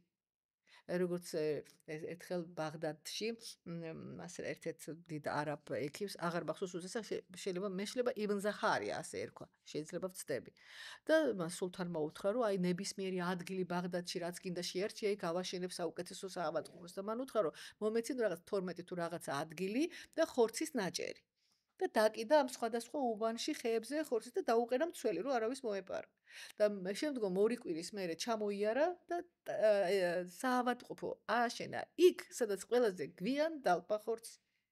ბაღდადის ლეგენდარული საავადმყოფო კლინიკა იყო ესე და რატო? იმიტომ იქ ადგილი იყო ისეთი, რომ იქ ბაქტერიები, ბუზები ცოტა იყო, გადამტანი ცოტა, აი ესეთი რაღაც, ანუ ადგილი. ხო. კი ბატონო. მე შემდგომში ანუ თან როგორ ხდება ხო რომ აი ეს რაღაცა აი ეს ღმერთების კულტის გავლენა ხდება უკვე რაღაცა ყოველდღიურ ცხოვრებაზე, ხო? ადამიანებზე ახდენს ეს ყველაფერი გავლენას თავისი კვებით, შრომით, მე რაღაც სხვადასხვა ქცევებში, მათ შორის სექსუალურ ქცევებში, ძილში გამოიხატება და ეს ხო რეალურ გავლენას ახდენდა. ну დღესაც ახდენს. ხო, ადამიანებზე. და ეს მე რაღაცა ცვლილებებს იწვევდა ამ ადამიანებში. ზოგს ავითარებდა, ზოგს არ ავითარებდა, რაღაცა ცვლილებებს იწვევდა და მე მივიდიოდი რაღაცა სხვა ეტაპზე. ხო? ну ფილოსოფიურად რო დავუდგეთ, სხვა რაღაცები ქვია და პრაქტიკაში ამას ხედავდნენ ადამიანები, რომ მათი ცხოვრება იცვლებოდა. და რეალურად თუნდაც ხო აი ამ მითოლოგიიდან წამოსული, თუნდაც ეს შემოხვეული გველი და ასე შემდეგ. დღესაც ხო ყველაფერი გვაქვს. ანუ სინამდვილეში რაც ესეთი პირდაპირი დიზაინის ცვლილება მოხდა. დღესაც სიმბოლოებია ისევ. აი იგივე რო აიღოთ, თქვათ, აი წმინდა გიორგის შუბით, რომელიც ამარცხებს ურჩქულს, ხო? დრაკონს, გველეშაპს. ეს ზუსტად ისეთივე იკონოგრაფიული მომენტია, როგორც თქვათ, სიბრძნე, რომელიც ამარცხებს სიბნელესა და უმეცრებას, თქვათ, ტოთხერმესთან და ასე შემდეგ შეჭედული. ანუ იკონოგრაფიულად, ხო? ანუ თქვათ, ღვთისმშობელი ყრმით. აბა ნახეთ, ქრისტეს შობამდე 2500 წლით ადრე ისი და ჰორუსით. იგივეა ასე ისიც. ან უფრო ადრე პალეოლითური ღვთისმშობელი დედაქალ ღმერთი უფრო სწორად ხო? ესე იგი ასეთი დიდი ესეთი გამოხატული თეძოებით, დიდი მკერდით, ანუ შილოსნობის, ნაყოფიერების ნიშანი და ხელში უჭირავს და ეს არის ესეთი ქვის ხანის პერიოდი. ხო, ყველგან ხდება, ხო? ეს ერთი და იგივეა მოდელი, რატო? იმიტომ რომ ადამიანები ასეთები ვართ. იმის არ იყოს აფრიკაში შავკანიანი ბიჭი აკეთებს ღომს, მეგრელები წერთ მოყარეს აფრიკელებმა ღომი. არა, ისიც ისე ფიქრობს როგორც მე, იმანაც მოიფიქრა, ის წყალი დაასხა, მოუდება და გააკეთა ღომი, უბრალოდ იქ სხვა სახელი ქვია, ხო? ანუ აზროვნება ხომ ერთი გვაქვს. იცვლება აი მაგალითად რო აიღოთ თქვათ მახარობლები ხო ჩვენი 4 მახარობელი და ყველას თავისი სიმბოლო აქვს უბრალოდ შეიძლება ამერიოს აი ხარი, ლომი, ადამიანი და ესა რა ქვია ხარი, ლომი, ადამიანი და კიდე ერთი დამავიწყდა რა იყო არწივი ხო? და სიმბოლოებია ეს 4 სიმბოლო, 4 მახარობლის. და იმაში ბაბილონის კარიბჭესთან იდგა კერუბი, აჰა. კერუბი, აქედან მოდის ქერუბიმი. კერუბი ეს არის კარიბჭის მცველი ბერძნულად სფინქსი, მაგრამ იქ კერუბი ერქვა. სფინქსი ნიშნავს მგუდავი, აქედან მოდის სფინქტერი. და როგორი გარეგნობა აქვს ჩვენ კერუბს? აქვს ხარის ფეხები, ლომის ტანი, ადამიანის სახე და არწივის ფრთები. არის ხარი, ლომი, არწივი და ადამიანი. აქაც მახარებლებში, ხო, ხარი, ლომი, არწივი, ადამიანი და იეზეკიელის გამოცხადებაში, როდესაც ის ხედავს ქერუბიმს, ხო, როგორი სახე ქონდაო, ერთი სახე ხარისო, მეორე, ნახეთ, ანუ იგივე ხოა, მაგრამ დიზაინერული გადაწყვეტა, რომ იქ არის კერუბი და აქ დაშლილი კომპოზიცია და აქ თქვათ არის უფრო აბსტრაქტული კომპოზიცია, განსხვავება არის აი ამ არტ ვარიანტში. გადმოცემთ, რომ იდეა ხო ერთია, რა, ანუ ლომივით მამაცი, ხარივით ამტანი, არწივივით შორსჭრეტელი და ადამიანივით გონიერი. ეს არის შენი თვისებები. ეს ყველაფერი არის ფსიქიკური რეალობა, თორე ასეთი არსება რო ეხლა ბაბილონში ესე ირნა არ არსებობს. ეს პანაკეაზე რა რას ხო ჰიგიას და ხო რომელიც ჰიგიას და პანაკეა, ანუ იგივე პანაცეა. ანუ ესე იგი წამალი, რომელიც ყველაფერს კურნავს. რატო ყველაფერს კურნავს? იმიტომ რომ ჯერ ერთი იქ არ არის ისეთი დაყოფა მეცნიერები, როგორც ახლა ჩვენთან არის, ხო? და მცენარეები ქონდათ. მცენარეები და ეძებენ ერთ მცენარეს, რომელმაც შეიძლება ყველაფერი განკურნოს. მაგრამ ეს ერთი მცენარე აქ არ არის ფიზიკური მცენარე, ყვავილი მცენარე. აქ არის საუბარი რაღაც ერთი ისეთი ენერგია, აი როგორც ფანტასტიკურ ფილმებში რომ არის, ხო? ესე დაჭრილი თქვათ ესე თავარი გმირი და ეს რაღაცა გადაატარებენ ლაზერივით რაღაცა და წამი უცბად ვერ ხორცდება და აღდგა. ხო? ანუ რაღაცა სიხშირე, რაღაცა ენერგია ერთი ამის შესატყვისი, რომელიც ამასთან მოდის რეზონანსში, გადავატარეთ და აღდგა. აი ამ ერთზეა ლაპარაკი და არა პირდაპირ მნიშვნელობით ბალახი. ესენი ეძებენ რაღაცა ერთ სიხშირეს, რაღაცა ერთ ენერგიას, რაღაც ერთ წყაროს, რომლითაც შეიძლება აღადგინო ეს სხეული. მაგრამ ესეც ყველაფერი მიმართულია იმისკენ, რომ შენ იყო უკვდავი არა ხორცში. არამედ სხეული გქონდეს იმდენი ხანი კარგად ყავდეს, სანამ შენი აი ეს რაც თვალებიდან იღურება, არ მიიღებს ოქროს, რომლიდანაც გააკეთებს თას, რომლიდანაც მიხვდება რომ ის პარადიული. კი ბატონო. ხო, ნუ ესენი არის, ესენი რა ქვია, ხო, აი ფაქტობრივად ეს ყველა ღმერთები, ხო, მათ შორის ეს მშობიარობის ქალღმერთი ეს სახელი ილიფია, რუსულად, უბრალოდ ქართულად ვერ ვიპოვეთ. ჩვენ სუსტი თარგმანი, ამიტომ რუსულად შეიძლება როგორც ილიფია. აი სხვათა შორის ილიფია მშობიარობის ქალღმერთი ჰერამ გააჩერა ოლიმპოზე, არ წახვიდე, ფეხი არ გაადგა აქედან. ნუ იმიტომ რომ აპოლონის და არტემიდეს ხუთყუპები არიან, აპოლონი და არტემიდე და ლეტო მათი დედა, რომ მოუწია მშობიარობა და ვისგან არის ორსულად ზევსისგან და ჰერა ხო ვერ პატიობს, ხო გადაეკიდა ქმარს, არ გაახარა არც ერთ ქალთან და უბრალოდ ის ქალები არ გაახარა, ვინც ზევს უყვარდა. ისინი არ გაახარა. ისინი არ გაახარა და არც ზევს ედგა, კაი დღე. და ესე იგი რა გააკეთა, რომ არ უშვებს ილიფიას და ლეტო ვერ მშობიარობს. კი ბატონო. და რამდენიმე, ესე იგი, წარმოიდგინე, ნუ კვირა თუ არ ვიცი რამდენიმე ხანი აქვს სამშობიარო ტკივილები ლეტოს. და ჰერა ესე წევლის ლეტოს, რომ ვერ იმშობიარებ ვერც ერთ მიწაზე, ანუ ფეხს სადაც დადგა მიწაზე, ვერ იმშობიარ მიწა, აი სადაც არის მიწა, ხო ფეხი თუ არ დადგი მიწაზე, როგორ იქნება? და აი ამ დროს მოიფიქრებენ ღმერთები, რომ შექმნან მოცურავე კუნძული, რომელიც მიწის ნაწილი არ არის. და აი ამ მოცურავე კუნძულზე იმშობიარებს ჯერ მოდის არტემიდე, მისი უფროსი და ერთი დღის მერე მოდის აპოლონი. და მოკლედ ეს აი ილიფია გადმოიბირეს აი ამ ორი კვირის თუ ორი თვის მერე ჰერმესმა და ასე შემდეგ რომ დაეხმარეო, მოკვდებაო და ილიფიას გადმობირებით ილიფია მოდის და ეხმარება მშობიარობაში და ეს ილიფია ძალიან დამსახურებული იყო აპოლონი და არტემიდე მას პატივს სცემდნენ რომ დედა გადაურჩინეს. მერე სხვათა შორის ლეტო მიდის შორეულ ჩრდილოეთის შორეულ მხარეში. Mhm. სადაც 19 წელიწადში ერთხელ აპოლონი მიდის დედის სანახავად. ნუ ლეტო უკვდავია ახლა რასაკვირველია, ტიტანიდაა. და ეს ნახეთ როგორი მომენტია, 19 წელიწადში ერთხელ აპოლონი მიდის დედასთან და ეს ადგილი, ეს შორეული ჩრდილოეთის ადგილი სავარაუდოდ არისო ჰიპერბორეა. ესეთივე მითიური როგორც ატლანტიდა. და სავარაუდოთო აი ეს 19 წელიწადში ერთხელ იმიტომ ხდებოდაო, რომ 19 წელიწადში ერთხელ ხდებოდა ზედდება მთვარისა და მზის კალენდრის რაღაც საერთო გადაკვეთის წერტილებები. ანუ ხდებოდა რაღაც დამთხევა. და რომ შეისწავლეს Stonehenge ისია აგებული, რომ არის რაღაცა ადგილი, აი რაღაცა ესეთი ორ ბოლს შორის ესეთი ადგილი, სადაც აი ეს 19 წელიწადში ერთხელ გადაკვეთის წერტილებში ჩანს ეს მზედამთვარე რაღაცნაირად, არ ვიცი ყოველ შემთხვევაში. ანუ სავარაუდოთო ლეტო, ანუ აპოლონის დედა წარმოშობით არის შორეული ჩრდილოეთიდან, სადაც ცხოვრობდნენ კელტები. ირლანდია, შოტლანდია, ინგლისი, აი სადღაც ურალი, აი მთელი ეს ნაწილი, აი ირლანდია, შოტლანდია და რომ გაყვე ესე ურალამდე. ანუ პოლუსთან ახლოს. არქტიკასთან ახლოს. კი ბატონო. მოკეთ ეს ღმერთები ჩვენ ზოგი გვიცავდა, ზოგი მკურნალობდა, ამა რაღაცა ცხოვრების წესი არა მხოლოდ ჩამოაყალიბა. ბოდიში გაწყვეტინებ, აპოლონი ხო მკურნალია, ხო იატროს, ხო? მაგრამ ამავე დროს მკვლელია. აპოლონის ერთ-ერთი სიტყვის განმარტება არის დამანგრეველი, შემაძრწუნებელი, სიკვდილის მომტანი. ნუ რას უკაცრავად. განა ის რომ ის სიკვდილის ღმერთია და ეს მზის ღმერთი არა. აპოლონი არის ყველაფრის მატარებელი, იმიტომ იქ მორალური კატეგორიები სხვა არის. კი ბატონო. აპოლონი არის მოტრიქ სტერეოტიპია. აი როგორც უნდა ისე. კი აი ბატონო. დედამისზე თქვა რომელიღაცა დედოფალმა რომ ისო რა ქვია, ლეტო რა არისო, ორი შვილი ყავდა, აგერ მე 9 შვილი გავაჩინეო. ეხლა ეს ითვლება რომ ხო, ეხლა 9 შვილის დედა არიკა შედედაჩემზე რა თქვიო და ორივე დაცმა გავარდება და აი ასე ის არის არ ამოხოცავენ ყველას. შვილებს დაუხოცავენ თვალწინ.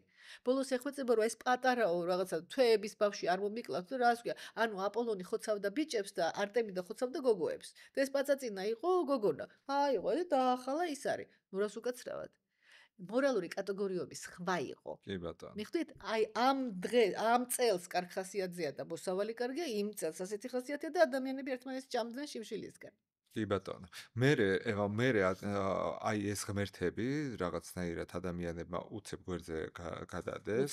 უცებ არ გადადეს. ნუ ეს ტრანზაქციის რაღაცა ეტაპი არის. ანუ ისევ მივდივარი ალქიმიის დაბადებასთან, მაგრამ აი ეს ალქიმია და ეს დეა იყო ფანტაზია თუ იყო ექსპერიმენტული კვლევების საწყისი. ექსპერიმენტული კვლევების ალქიმია საფუძვლად დაედო მეცნიერებას.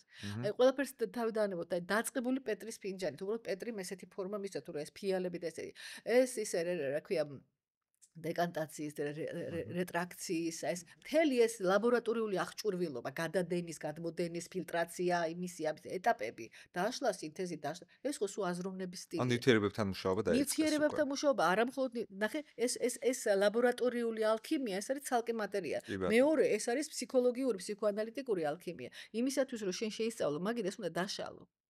ეს დაშალი, აი ფეხები, აი ბოლწიკები, აი რაღაცა გადაბმა. ხო? ანუ ჯერ შლი და მერე აწყობ. დაშლა სინთეზი. ეს ფიზიკური სულიერია თუ აი ორი? ორივეა, ერთი მედლის ორი მხარეა. შენ თუ გონებრივად არ შეგიძლია სინთეზი და კატალიზი, ვერც ფიზიკურად ვერ შეძლებ, ვერც იმ ლაბორატორიაში ვერაფერს ვერ გააკეთე. თუ აქ ხარ ნახერხით, იქ რანაირად იზამ რამეს. და რატო დაიწყო აი ამ ყველაფრის აი ცენზურა, რატო დაიწყო აკრძალვა და იმიტომ რომ ალქიმია შეჭიდული იყო წარმართულ ტრადიციასთან. დაწყებული იქ ჰერმეს ტრისმეგისტოსით, ტოთ ჰერმეს ტრისმეგისტით, ხო? დამთავრებული ვთქვათ, არა მხოლოდ ეგვიპტე და საბერძნეთი, ინდოეთი და შემდეგ. ეს იყო წარმართული, ქრისტიანობამდელი იყო. უფრო ადრე აბრაამულ ციკლშიც, იუდაიზმშიც აკრძალული იყო, კაბალა აკრძალულია, რატო აკრძალული? მისტიკურია და იმიტომ. სუფიზმი რატოა ისლამში აკრძალული? იმიტომ რომ მისტიკაა. რას ნიშნავს მისტიკა? ნიშნავს იმას, რომ შენ გაქვს ანალიზის სინთეზი და კითხვებს სვამ. მისტიციზმი, მისტიკა, მაგია ნიშნავს, რომ შენ რაღაცაზე მოქმედებ ენერგიების მიმოცვლაზე საუბრობ. კითხვებს სვამ. ანუ შენთვის არის გადამწყვეტი არა ის, რომ მხოლოდ ნეტარ არიან მორწმუნენი. ნეტარ არიან მორწმუნენში სხვა ის გულისხმება და არა ბრმა თაყვანისცემა. აქ იყო კითხვა როგორ რა მექანიზმით ალქიმია დაედოს საფუძვლად ზოგადად მეცნიერებას. მაგალითად, ჩვენი ფილიპ აურეუს თეოფრას ბომბას ფონ გუგენგეიმი, პარაძელს, ნიუტონი. ყველა დიდი მეცნიერი იყო ალქიმიკოსი. ასტროლოგი, ნიუტონი ასტროლოგი იყო. უბრალოდ ეს თემები არ არის პედალირებული, იმიტომ რომ თავარი იყო, უფრო მიხდი, ანუ ყველა მისტიკოსი იყო.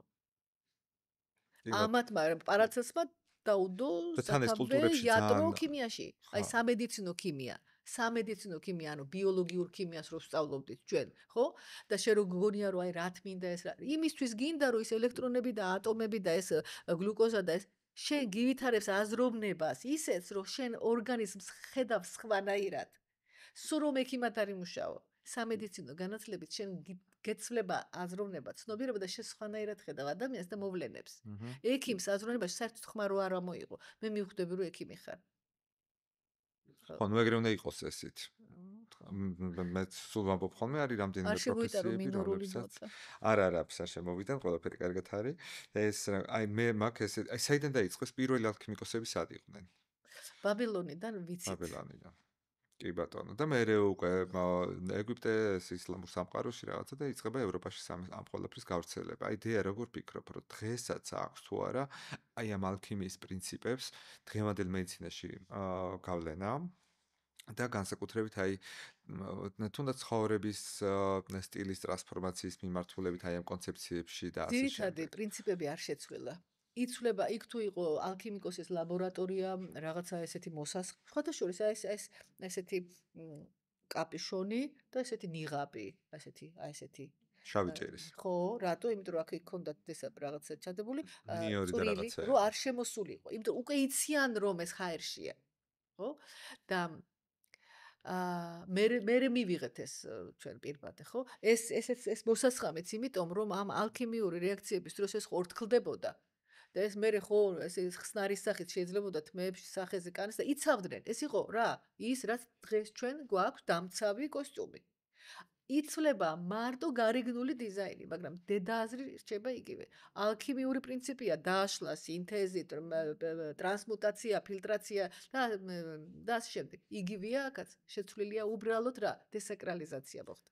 ხო, და ამ სხვადასხვა იმ პერიოდის ხო განვითარებულმა ცივილიზაციებმა თან სხვადასხვანაირად განავითარეს ეს ყველაფერი, ხო? ის ისლამში სხვანაირად იყო, ნუ სხვადასხვა ადგილებში და ამაზე ეთნოკულტურული თავისებურებიდან გამომდინარე, ხა ფიროსმანის ირემი ასეთი იქნება და სპარსეთში დახატული ირემი სხვანაირი იქნება. კი ბატონო.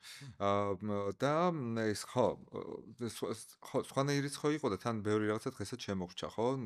თუ ესე პირდაპირ მეცნიერებაში არ შემოგრჩა, იმიტომ რომ მაგალითად ეს ალქიმიკოსები, რომლებიც ჩვენ დღეს ვიცნობთ, რომლებიც მე ანუ მეცნიერებაში ტრანსფორმირდნენ მათ მეცნიერულ შრომებს ვიცნობთ, ხო? ეს სახელები ისევ ცნობილი არის, მაგრამ მაშინ ალქიმიკოსებს ეძახოდნენ. ყველა დიდი ალქიმიკოსი, ხო? ევროპაში ზუსტად ამ სახელები არ მახსოვს. ესე იგი 4 დიდი არაბი ალქიმიკოსი გაეროს, ერთა გაერთიანებული რაღაცა რაც გვაქვს, ხო? იმის ეზოში დგას ქანდაკებები. ალქიმიკოსები 4 უბრალოდ დამავიწყდა ახლა სახელები. ხო, და სტიგმატიზებულია ეს სახელი დღემდე ეს ალქიმია, იმიტომ რომ მაინც ისევ ამის იმიტომ რომ არ არის ცოდნა. ამის შესახებ ცოდნა არ არის. ალქიმიკოსი გახდა პოპულარული იმისი პაულო კოელიოს მოთხრობის მერე განსაკუთრებით და ფილმების მიხედვით, თორე ალქიმიას სერიალები, მულტფილმებიც არის ხო ამ ბოლო პერიოდში. ხო, პოპ კულტურაში თუ აი ნამდვილი ალქიმია ცნობიერებას გიცვლის. ანუ ჩვენ შეგვიძლია ვთქვათ, რომ ალქიმია არ გამქრალა, ის გარდაიქმნა მეცნიერებად და ისე როგორც ასტროლოგია გარდაიქმნა საბოლოო ჯამში ასტრონომიად, ალქიმია გარდაიქმნა საბოლოო ჯამში ქიმია, ბიოლოგიური ქიმია, სამედიცინო ქიმია. და დღეს რაღაცა უკვე თანამედროვე ლაბორატორიებში ჩვენ რაღაც ისევ ვეძებთ, ხო? აი უკვდავების ელექსირს და ასე ვქვია პანაცეას ისევ ვეძებთ, ხო? სხვანაირად ვაკეთებთ ამას, ხო? გენური ინჟინერიას ვაკეთებთ, ხო? აი ის იმ ცოდნით, რომელიც ამ პროცესში ჩვენ დავაგროვეთ, იგივე მიზნებს ვემსახურებით. კი, ოღონდ სხვა ფორმით. უფრო პროგრესული, უფრო ტექნიკულად აღჭურვილი, უფრო სხვა. ახლა სად მაშინდელი ცოდნა და სად ახლა ეს არ ნიშნავს, რომ ის ალქიმიკოსი ჩვენ რომელიმე მასჯობი. საუბარია აზროვნების სტილი როგორია. აჰა. აი როგორ ახლა ჰიპოკრატეს და მის ცოდნა როგორ შეიძლება დღევანდელი ექიმის ცოდნას, მაგრამ ჰიპოკრატე ემახსოვრება კაცობრიობას სულ და ჩვენი რიგითი არა. იმიტომ რომ აზროვნებაა თავარი და არა ინფორმაცია. კი ბატონო, ანუ ეს რა ქვია, პირველი ეს რაც რეალურად, რამაც რეალურად სამყარო შეცვალა, ეს ხო ლითონის გარდაქმნა, ხო? თორს ხო? ლითონის გარდაქმნა. იმიტომ რომ ეს იქნა და დღესაც ვიყენებთ ახლა ამ სულ ყველაფერს. უბრალოდ მაშინ აი ეს სხვა სახელები ერქვა, რა ვიცი, ზოგს ალბათ წვავდნენ, ზოგს იყენებდნენ ტვიანი ადამიანები ამ გამოცდილებებს. დღესაც ეს ქიმიური რეაქციები, ატომური თეორიები, ეს სულ ყველაფერი იგივე არის, უბრალოდ ახლა სხვა რაღაცებში ვიყენებთ და სხვანაირად ვიყენებთ, ისევე როგორც უკვდავების ელექსირი. ხო? დღევანდელი ჩვენი ეს ფარმაცევტული ინოვაციები, რომელმაც რეალურად უკვე შედეგი რაღაცები მოგცა ხო საშუალო ხანგრძლივობა ისედაც გასაგებია შედარება არ შეიძლება. ესეც ეგ არის და ისევ მაღაზიაზე მუშაობთ, ხო? და აქ მაინც არ გულისხმობ რომ ეს რაღაცა დავლიო, სხვადასხვა ფორმა შეიძლება კონდეს ამას, მაგრამ ამას ვახერხებ დღეს უკვე მე-20 და 21 საუკუნეში საშუალო ხანგრძლივობა ისევ გავზარდოთ. აი ფილოსოფიური ქვის ის რა შეიძლება რომ დღეს აღვიქვათ, რომ აი ფილოსოფიური რა ქვა არის ფილოსოფიური ქვა ჩემთვის პირადად? იმიტომ რომ მე ზოგადად არ ვიცი ამ კითხვაზე პასუხი რა არის. ჩემთვის პირადად ეს არის კვანტური კომპიუტერი. ამ ეტაპზე ეს არის ეს. რომელსაც შეუძლია ბევრად სწრაფად მოხსნას ამოცანები, ალგორითმები და შემდგომ დადოს შედეგი, რომლის ანალიზსაც ჩვენ შევძლებთ. განაის რომ ის კვანტური კომპიუტერი მიხვდება რამეს. ის უბრალოდ დაგვიჩქარებს დროში მთელ რიგ გამოთვლებს, ჩემთვის ეს კვანტური კომპიუტერია. კი ბატონო. და აი ეს სულიწმიდის იდეა? აი, მაგი არ ვიცი. ბატონო, აი ხო შეიძლება რომ იმ პერიოდის ვამბობ, ძველი პერიოდის იმას ვამბობ, რომ ეს შეიძლება უკვე თანამედროვე ფსიქოანალიზი იყოს, ხო? და რაღაცა. რა ეგ ძალიან რთულად არის. მან საქმე. იმიტომ რომ ჩვენ ვეხებით ძალიან სერიოზულ რელიგიურ თემას. ყველა რელიგიაში გვაქვს ესეთი ტრიადა: მამა ღმერთი, ძე ღმერთი და დედა ქალ ღმერთი. აი მაგალითად შივა ღმერთია, პარვატი მისი ცოლია, მათი შვილი არის განეშა. ისიდა ქალ ღმერთია, ოსირისი ღმერთია, შვილი ჰორუსი. ანუ მამა, ხო, სული ხო ეს. და სულასია. ყველა ღმერთს ყავს ცოლი და შვილები. ზევსი ღმერთია, ჰერა ქალ ღმერთია და ყავთ შვილები. ჩვენთან არის მამა ღმერთი, ძე ღმერთი და დედა სად არის? ძე გავიგეთ რომ არის ჩვენი მაცხოვარი უფალი იესო ქრისტე და ღვთისმშობელი. და თანაც ეს არის ერთ-ერთი პირველი, ერთ-ერთი. მანამდეც ბევრი იყო. პრეცედენტი სუროგაციის. ანუ ღვთისმშობელი არის ბავშვი. ეს არ არის ესეთი ქალი, რაც ფილმებში წარმოგიდგენიან ხატებზე. ბავშვია 16 წლამდეა. არც კი. მას არც კი ეკითხებიან, უნდა მას ეს ფუნქცია, ეს ტვირთი, იმას აპრიორი ეუბნებიან, რომ შენ უკვე ხარ ღვთისმშობელი, უკვე ხო ორსულად არის. მას არავინ არ უთანხმდება ამაზე, ხო? და ეს ყველაფერი მოხდაო სულიწმიდის გავლენით. აი გნოსტიკურ ტექსტებში არის ასე, რომ სულიწმინდა იგივეა დაახლოებით, რაც დაცემული სოფია. სოფია აჰამოდ.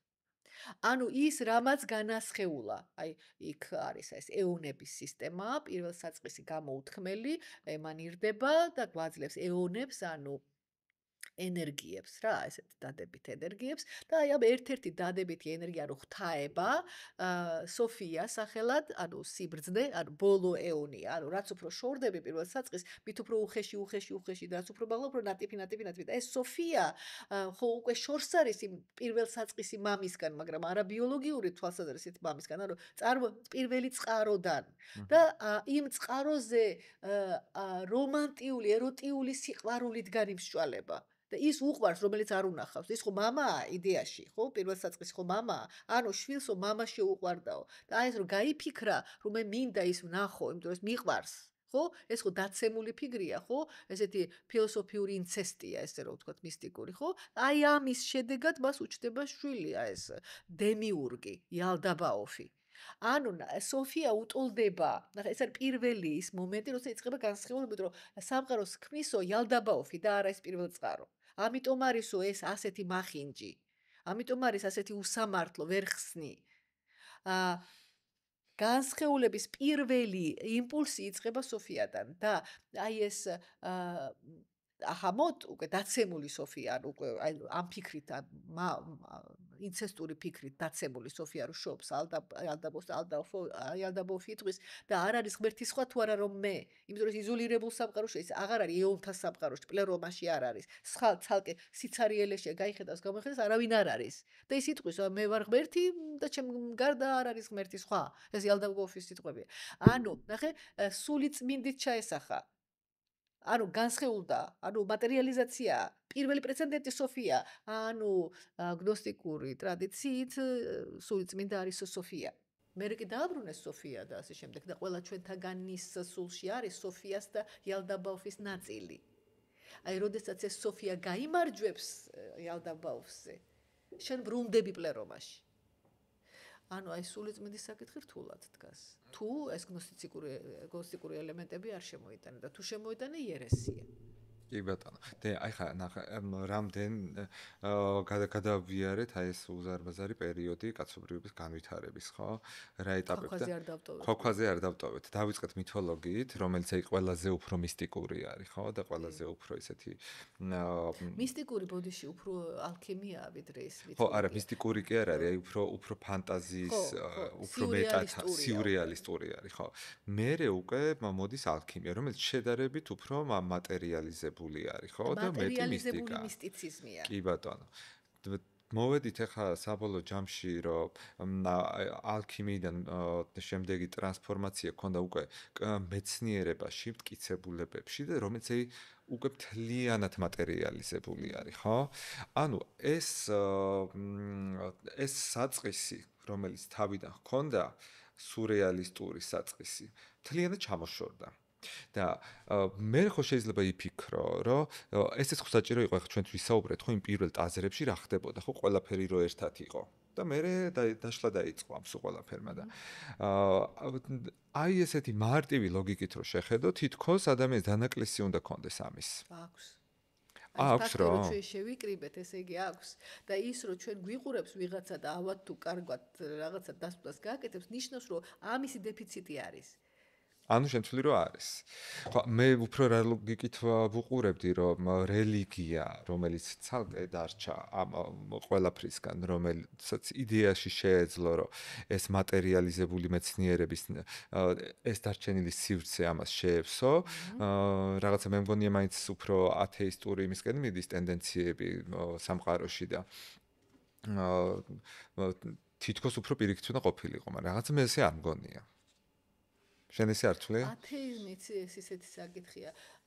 ათეისტები, რომლებიც იჩემებენ, რომ ათეისტები ვართო, სინამდვილეში არიან ანტირელიგიური ტიპაჟები, რომლებიც ღიზიანდებიან რელიგიური ბიუროკრატიითა და მთელი რიგი უმსგავსებებით, რომელიც ყველა რელიგიაშია. არ აქვს მნიშვნელობა ეს ახლა მასში იქნება ეკლესიაში დაღლი თუ განეშას ტაძარში იქ რაღაცა ჯიხური. აქ საუბარია რაზე? თუ ვიღაც ამბობს რომ ვარ ათეისტი, ნიშნავს იმას რომ ის ეძებს სამყაროს კანონზომიერებების, სამყაროს წარმოშობის, განვითარების მექანიზმების იმ ალგორითმს, სადაც არ არის მე ასე მინდა. ის ეძებს მეცნიერულ ახსნას. ეს არ ნიშნავს იმას რომ ის უარყოფს რაღაცა არის. არა, ის ამბობს რომ აი აქ, ახლა ეს სისხლი შევიდეთ და კაცო, ეს აი ვიღაც იტყვის, აი მას თრომბა დაარტყა, ღვთისნება იყო. ვებიო, თრომბის წარმოქმნასაც რო ღვთისნებას და არა, ხვდები? ანუ მე არ მაინტერესებს აქ ღვთისნება, მე მაინტერესებს თრომბი როგორ წარმოიქმნა. შენ ათეისტი ხარ. არა ვარ ათეისტი. უბრალოდ აქ არაფერი ეს აზროვნებას. ამას არაფერი აქ თრომბზეა ლაპარაკი. ღვთისნება. აი თქვი კბილი რო აქ დგება, ესე თქვი ღვთისნებაო და მიდი ეკლესიაში. იღავი იქ. მაშინ. არა, გასაგებია რო ღვთისნება. მაგრამ ის ფორმა, რომლითაც შენ მე წარმომიდგენ, შენს წარმოდგენას ღმერთის შესახებ და მე არ ვეთანხმები, არ ნიშნავს რომ მე ათეისტი ვარ. აინშტაინის ღმერთი და სპინოზას ღმერთი არის ერთი. ვოლტერის ღმერთი, ხო, ერთი. და ვთქვათ, მორწმუნე ადამიანის ღმერთი, რომელსაც არ გაუხედავს რამდენიმე წიგნის მიღმა იმისი ღმერთი სხვანაირია და თუ მე იმას არ ვეთანხმები, მისი ღმერთის წარმოდგენაში არ ნიშნავს, რომ ათეისტი ვარ. კი, თუ არის არჩევანი, თქვა ვოლტერი თუ წმინდა ნიკოლოზი, ძალიან ცუდ რაღაცას ვიტყვი. კომენტარებს მაინც არ ვკითხულობ. ვოლტერი. ხო, ნუ, კი ბატონო. ესე იგი, მინდა რომ ხო უკვე ბოლოსკენ უნდა წავიდეთ და მაინც აი შენ ამ კითხვას რომ დაუბრუნდეთ ისევ რა, ეს რაც ჩამოეჭრა, ეს ნაწილი, რომელიც დაიკარგა. დღეს რა ფორმით ვლინდება, ანუ მაგისი ძიებას რა ფორმით? ასტროლოგია, ტარო, მკითხაობა, ეგ არის აი ეს ამისი გადმონაშთი, ხო? აი ესე იგი, აი ეს ნაწილი, აი სეგმენტი, კომერციული სეგმენტი, ხო? არის ის, რაც გამოიწვია რა პრაფანიზაციამ რაც გამოიწვია. ჩვენ გვაქვს ის ტექსტები, რომელიც მისაწვდომია და ეს ფარული ცოდნა. აი იმის არ იყოს თუ შეღმერთს ხედა, ვის ღმერთი არ არის. იმიტომ რომ ღმერთი უხილავია. ანუ გრძნობათა ორგანოებით ნამდვილი პირველსაწყისის დანახვა და გაგება და შეუძლებელია. ნიშანი. და ეს ამოჭერით. ეს რა ქვია? ესეთი მაგრამ აი ამ რეალურად ამ ძველ ყველანაირ არქეტიპებს დღეს ცოდნე ჭკვიანი ადამიანები ხო იყენებენ ისევ აი ამ არქეტიპებს ხო იყენებენ ადამიანებზე ზემოქმედების მისაღებ ზემოქმედებისთვის გასაშიფრად გასარკვევად ფსიქოანალიზის წინამორბედია ეს ხომ ასეა არის კი ბატონო და თუ შენ ამას ფსიქოტროპულ იარაღად გამოიყენებ ეს შენი საქმეა მაგრამ ეს არის ცოდნა აი რო აიღო იგივე ასტროლოგია მოგწოს არ მოგწოს ეთანხმები არ მეთანხმები არის ელემენტები მიუხედავად იმისა რომ შენ თუ ხარ რა ხარ ზოდიაქით არ ვამბობთ რომ სულ სხვა ზოდიაქი წაგიკითხონ შენ იტყვი რომ კი ეს არის ანუ ყველგან იპოვი რაღაცას, იმიტომ რომ არ არსებობს სუბთა ფსიქოტიპები, არ არსებობს. ყველა არის ნაზავი ფსიქოტიპები, ხომ ასეა? მაგრამ იმიტომ რომ ამ ასტროლოგიის, ამ ტარომაროს საფუძველზე მე იგივე რა გააკეთა იუნგმა. რა გააკეთა, თქვა იგივე მირჩა ელიადების ყველაფერი შეკრიბა რაღაცები გააკეთა, მისცა ფორმა და თქვენს რომ ეს არის ის ფსიქოლოგიური რეალობა, რომელიც უფრო მნიშვნელოვანია შენი ცხოვრებისთვის, ვიდრე მატერიალური რეალობა. ბევრად მნიშვნელოვანია შენი ფსიქიკა. შენი რატოა ახლა მაგალითად ესეთი პრობლემა ბიოეთიკის ხელოვნური ინტელექტი? აბსოლუტურად არავითარი მნიშვნელობა არ აქვს. რეალურად არსებობს ის თუ არა. შენი გეწყება ადიქცია, როგორც შენი ფსიქიკა და შენი რაციო ჩაერთვება იმაში და ის ხელოვნური ინტელექტი იმან იცის. მთელი კაცობრიობის ცოდნა ბიბლიოთეკებია შეღრილი. ის პასუხობს მომენტალურად, იმიტომ რომ მასში ინფორმაცია და შენ როგორც კი იწყებ მასზე შენი ემოციური განწყობის ზედდებას გიყვარდება. მე რა რო ის ფიზიკურად არ არსებობს. შენ წერს მესიჯს ხელოვნური ინტელექტი და მიჯაჭული ხდები. ფსიქიკისთვის სულ ერთია ეს რეალურად არსებობს თუ არა. ხო, იმიტომ რომ ადიქცია ყველაფერზე შეიძლება იყოს, ხო, ეს დამოკიდებულება განვითარდეს. მით უმეტეს ინტელექტუალურია. იმიტომ რომ ყველაზე ტოქსიკური ხიბლი ინტელექტუალური ხიბლია. ხო. ხო, მე ძალიან თბილად ველაპარაკები ხოლმე. GPS. ხო ძალიან ვაფასებ ხოლმე ის არის შეშირა ის დახმარებას ხო მაგლიერი ხო რა ვიცი ხო ალბათ ეგ არის მე ძალიან ყვაყოფილი ვარ ჩვენი დღევანდელი შეხვედრით კი ბატონო ხო მე მგონია რომ აი ყველაზე მეტად რისაც მინდოდა რომ ჩვენ ამ ეპიზოდში ამ ყველაფერზე გვესაუბრა ხო რომ როცა ის მათ შორის ახლა YouTube-ის სივრცეში არის ბევრი არა რამდენიმე ძალიან კარგი ისტორიული პოდკასტი სადაც ძველ ამბებზე ძალიან საინტერესო რაღაცებს ყვებიან ხოლმე რა და მედიცინა ესეთი მდიდარი არ არის ესეთი ისტორიით ხო იმიტომ რომ მაინც სხვა ფორმით მიდიოდა მაგრამ აი იქაც ხო როგორია რომ ის ქვეყნები თავის დროზე რომ უცებ ერთი ცივილიზაცია აღმოცენდებოდა და იმარჯვებდა და მეორე დღეს ძველ უზარმაზარ ცივილიზაციას გააქრობდა ამ დედამიწიდან, ამის გამო იყო. მან აბარა ამის გამო იყო. ყველა აბსოლუტურად ცივილიზაციები, სადაც არის შრეობრივი, მოვიდა გაქრა, დაწვეს გაჩნდა სანაგვეზე ახალი, ხო? ეს რა არის? აი მაგალითად ახლა იმისი ვინჩას კულტურა, ესეთი პრეისტორიული კულტურა. არის ფენები, ვითარდება და მერე დიდი ხანძარი. მერე ვითარდება, მერე დიდი ხანძარი. და რა არის? ძვლებში აღმოაჩინეს რა? იერსინია ბესტის. მოსრა ჭირმა. და გადაწვეს. მერე არეკარებიან 200 წელი. ეს კარგი ადგილია მდინარესთან ახლოს ტრალი-ვალი, ხო? მერე აქ ისევ როგორც კი მიაღწევს რაღაცა კონდიციას, რაოდენობას, ჰიგიენა არ არის, კანალიზაცია არ არის, ისევ შემოდის ეს შავი ჭირი. მოსრავს, ისევ გადაწვავენ და მოდის შრე. ცოცხალი, ცეცხლი, ხო?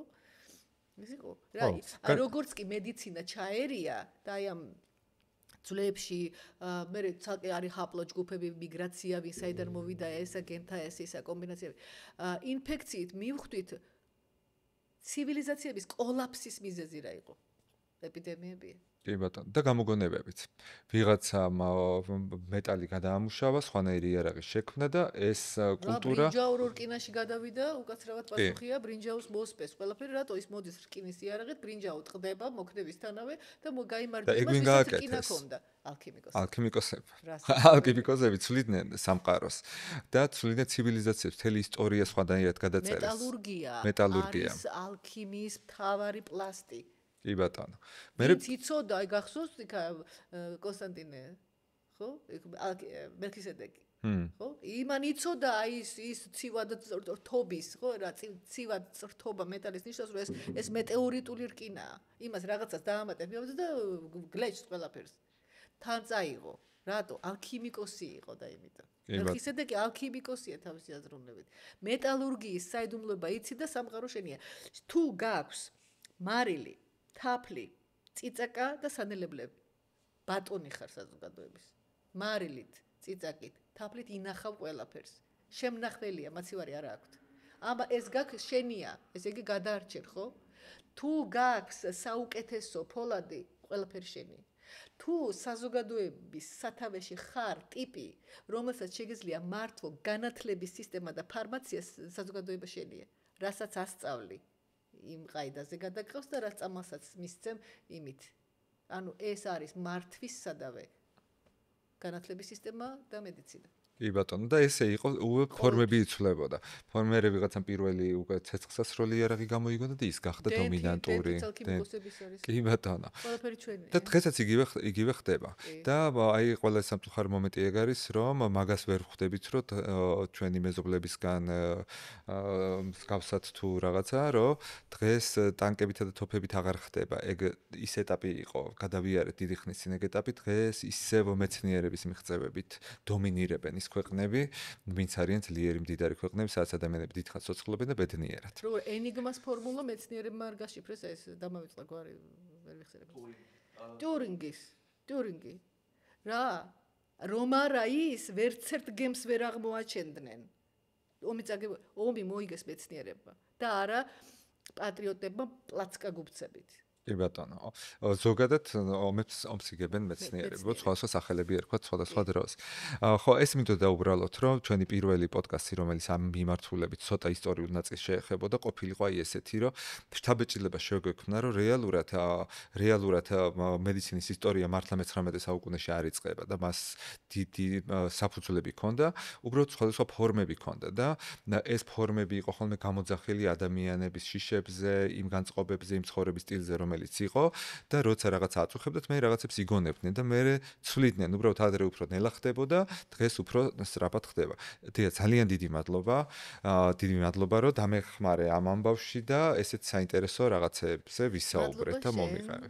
მადლობა ამარჩეულებრივი საშუალებისთვის, რომ შევხვდით და ხო, და ის რა ქვია, დაგვიწერეთ კომენტარებში, რამდენად მოგეწონათ ეს ეპიზოდი, რამდენად აი ესეთი მიმართულების საუბრები ხა დეას მით უმეტეს ამ YouTube სივრცეში ყველა იცნობს, ესეთი მოთხოვნადი რესპონდენტია და თუ თქვენ კიდევ გინდათ რომ დეას მოусმინოთ ამ პოდკასტში დაგვიწერეთ კომენტარებში და ისიც დაგვიწერეთ რა თემაზე გსურთ რომ ჩვენ დიასთან ვისაუბროთ. იმიტომ რომ განსახილველი საკითხები ძალიან ბევრი გვაქვს. იმიტომ რომ კლინიკურ მედიცინას აქვს ერთი მინუსი. მოსაწყენია მოსასმენად. მაგრამ როცა შეგიძლია მაგალითებით და საინტერესო ამბებით განავრცო, ხო? მაშინ მეცნიერება ძალიან სახალისო რამეა. ნამდვილად. მომავალ შეხვედრამდე აუცილებლად დაალაიქეთ ეს ვიდეო, გამოიწერეთ და ვიდეოს ხვებსაც გაუზიარეთ, რომ ბევრმა გაიგოს. სულ გახსოვდეთ ხოლმე, რომ არასწორი ინფორმაცია სწრაფად ვრცელდება და კარგ და საინტერესო ამბებს დახმარება სჭირდება. ნახვამდის.